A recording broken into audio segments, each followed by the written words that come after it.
की ग्राम पंचायत फतेहपुर में, जहां पर आवारा पशुओं का बहुत ही आतंक हो रहा है।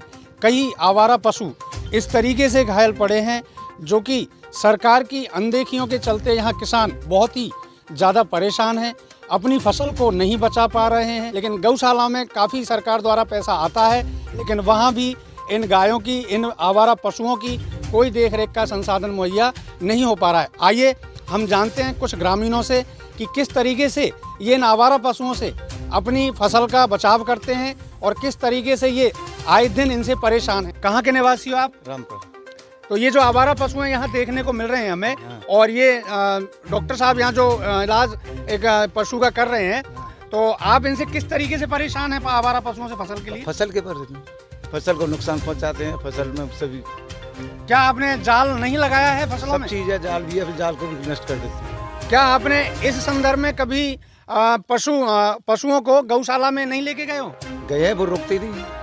तो क्या गौशाला में जिन पशुओं को आप ले जाते हो, तो वहाँ के गौशाला संचालक हैं, वो आपसे क्या कहते हैं? कहते हैं रोक लेते हैं, छोड़ देते हैं। तो देखिए, इनसे जिस तरीके से हम जानकारी ले रहे हैं, तो राज्य सरकार गौशालाएं कई खोल रही है, कई हजार करोड़ पैसा भी उनको दे रही है, लेकिन किसानों की जो समस्या है उसका समाधान यहाँ नहीं हो पा रहा है।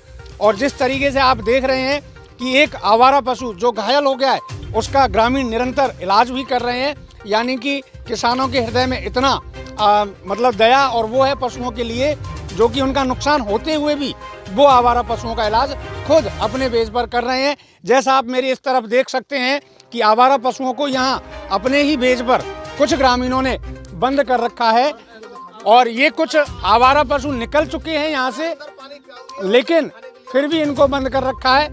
और यहाँ पर ग्रामीणों ने अपने ही बेस पर पानी की व्यवस्था कर रखी है, चारे की व्यवस्था कर रखी है, जिससे इनकी फसल में नुकसान ना हो। राजेश जी से कि जो भी है, आप यहाँ पे इनका उपचार कर रहे हैं, तो आप भी यहाँ ड्यूटी देने कहाँ आते हो सर? कौन सी ग्राम पंचायत? राज्य की पशु चिकित्सालय फतेहपुर में पदस्थापित हूँ, पशुधन सहायक राजीव मीना। तो आप आए दिन यहाँ देखते होंगे, क्या वाकई में यहाँ किसान जो हैं आवारा पशुओं से परेशान है?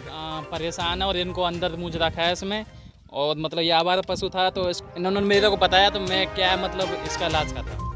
जी, बहुत धन्यवाद आपके लिए जो आप एक पशु की यहाँ इस प्रकार सहायता कर रहे हैं। और मैं एक अपील करना चाहूँगा ग्रामीणों के माध्यम से कि आवारा पशुओं से किसी भी तरह राज्य सरकार किसानों को छुटकारा दिलवाए। और बात करें अपन मासलपुर तहसील में फतेहपुर ग्राम पंचायत की, तो यहाँ कुछ अत्यधिक ही परेशानियाँ हैं। गढ़ मोटियापुरा में गौशाला खोली गई थी पिछले वर्ष, लेकिन वो भी बंद हो चुकी है।